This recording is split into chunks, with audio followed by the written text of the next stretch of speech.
I think many people who've joined us today are aware that millions of Americans are living with chronic viral hepatitis, about 850,000 chronically infected with hepatitis C, and about 3.5 million chronically infected with hepatitis C. What we see in terms of hepatitis C, there's so many, but about 75% were born between 1945 and 1965, and many of those individuals were exposed when they were young kids. They may not even realize that they had been exposed through routine medical procedures. What we see also now in the United States is new infections that are happening among young people who inject drugs. Mm-hmm. The problem with chronic viral hepatitis is that it leads to an increased risk for serious liver disease, liver cancer, and death. Half of those people, as Dr. Lin said, don't even know they're infected. And importantly, unlike many other health problems, we have incredible tools to prevent, to diagnose, and to treat hepatitis B and hepatitis C. Today, we're going to talk about 6 of the 11 priority populations, but as Dr. Lin said, we have 11 priority populations, and really they range. They're coming from all kinds of places, from all walks of life, from all areas of the country, and socioeconomically, geographically, we've got a real range. And so that's, on the one hand, a challenge, and maybe on the other hand, we have opportunities as well. And I think when we look at this, you just see really the diversity of the groups that are affected, and it's staggering how many different groups are affected by hepatitis B and C. Agreed. Mm-hmm. And, quick status report here. We are losing ground in the fight against new hepatitis infections. What we've seen with hepatitis B is that progress on prevention is really stalled. Some states have seen sharp increases. The 2015 surveillance report showed Tennessee and Ohio having really the sharpest increases.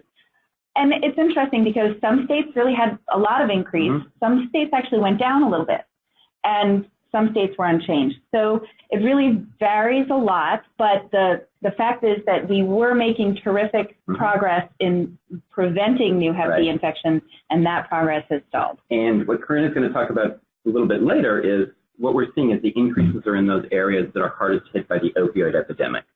And that's really the driving factor behind B and C and what's going on today. Right.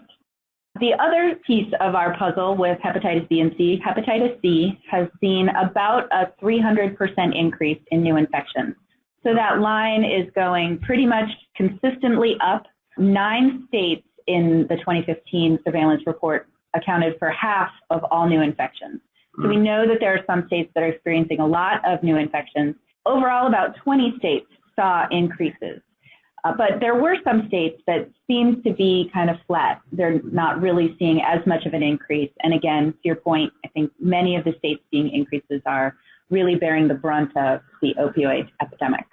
Because so many people are chronically infected, we're seeing deaths due to hepatitis C increasing. Chronic hepatitis C now kills more Americans than all 60 other reportable infectious diseases combined, and they reached an all-time high in 2014. And so we're hopeful that our work to use the tools that we have can start to change that statistic. And important to remember, all of those people could be cured. Thank you. As Rich said, we're going to look a little bit more at the states that are most impacted. Talking about perinatal hepatitis B and perinatal hepatitis C, they're very different in a lot of ways. But what we're seeing with perinatal hepatitis C is that, again, our efforts have stalled. We'd like to really get to the point at which we've eliminated perinatal hepatitis C transmission. But for the last decade or almost decade here, we've got a pretty flat number with almost 1,000 infants infected every year in the United States. And those are, as you say, preventable infections. Rates of hepatitis C, when we talk about perinatal C, the rates of hepatitis C infection among pregnant women have increased. We had 2 states that took leadership on this, Kentucky and Tennessee. Both are reporting a steep increase among the women in their states. This is very concerning because their infants are then potentially are being exposed and potentially infected with hepatitis C. And the map there that was published in the MMWR kind of shows you where the epicenter is or where those states that are hardest hit are. And if you want more information, the CDC's got a great MMWR on that. What we're seeing with this opioid epidemic is really concerning. Many communities have really been decimated. I heard some horrifying statistics about West Virginia, with something on the order of 40% of children in one county hardest hit out in foster care because of death, because of incarceration of parents. The fact is that related to the opioid epidemic, heroin use has more than doubled. Deaths due to drug overdose have increased almost 300%. There's been an increase in heroin use and overdose deaths overall. And when we look a little more closely at hepatitis C, we're seeing that most of the young people who are being diagnosed with Hep C started using oral opiates, transitioned to injecting, are using heroin as well, or switching to heroin. And overall, about 26% of the new hepatitis B infections and 68% of the new hepatitis C cases that CDC detected in 2014 were associated with injection drug use. So with that, I'm going to turn it back to me. Okay, great. 11 priority populations. Today, we want to focus on roughly half of them. And we want to kind of put some of the population burden and struggles and challenges that we're going to talk about today in some context. So overall, if you look at 3.5 million people living with hepatitis C in the U.S., that's about 1% of the population, about 1 out of 100 people. So keep that in mind as we go through some of these other statistics. So veterans, 6.2% of veterans in one study had chronic hepatitis C. That's 6 times the national average.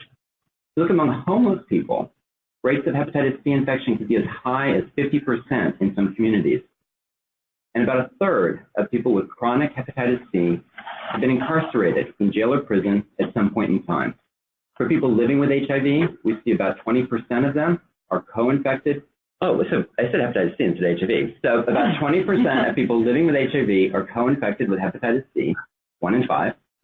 And gay and bisexual and other men who have sex with men account for about 20% of new hepatitis B infections. And about 26%, about a quarter to a half of people who inject drugs have chronic hepatitis C virus infection. Dr. Lin set this up beautifully at the start of the webinar.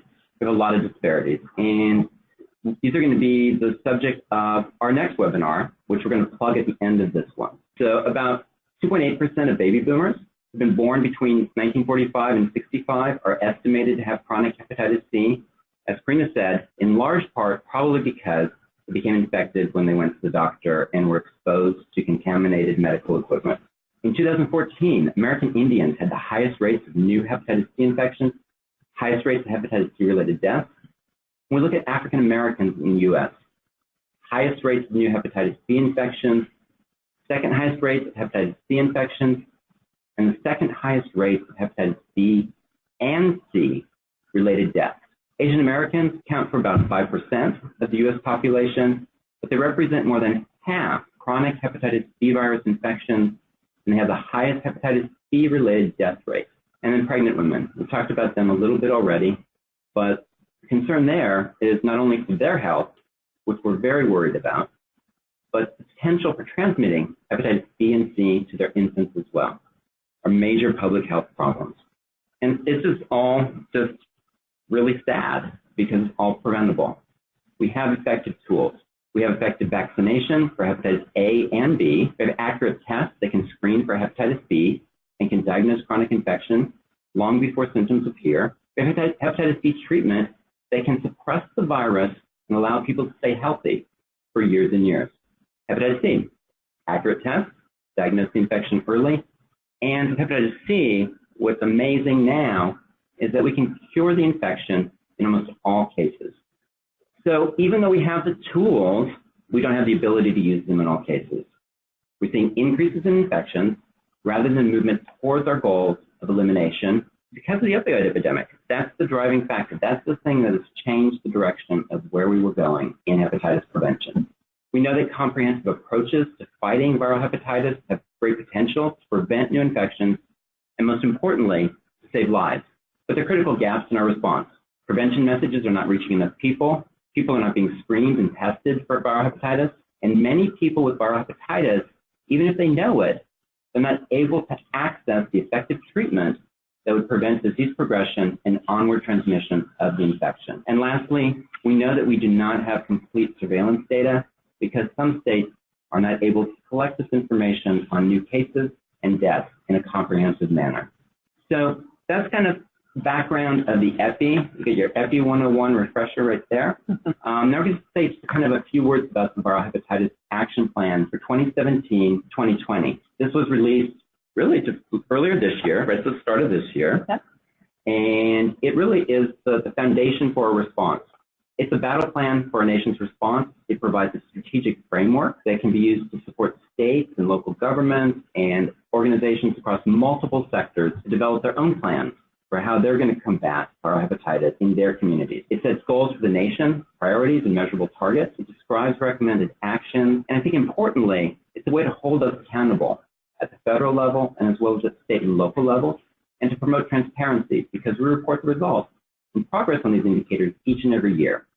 And as I said before, it's a national plan, but it's meant to be used by all of you. So you can go to the website and you can download a copy of the plan as well as a number of other useful documents and tools to help you in your planning and implementation activities. So we heard about goal number 3, which is reducing viral hepatitis disparities. Let's touch on the other 3 goals real quickly. So number 1, prevent new infections. Number 2, reduce deaths and improve the health of people living with viral hepatitis. And goal 3, as we heard from Dr. Lin, reduce health disparities related to viral hepatitis. And goal 4, this is about improving the coordination, monitoring, and reporting and how we do our viral hepatitis actions. So that's the big picture of the 4 goals. And if we do these activities that support the goals, if we achieve our goals, what it's going to do is it's going to put us on the path to achieving this vision that we have for the future, where the U.S. will be a place where new viral hepatitis infections have been eliminated, where all people with chronic hepatitis B and C infection know their status, and everyone with chronic hepatitis B and C has access to high-quality health care and curative treatments that are free from stigma and from discrimination.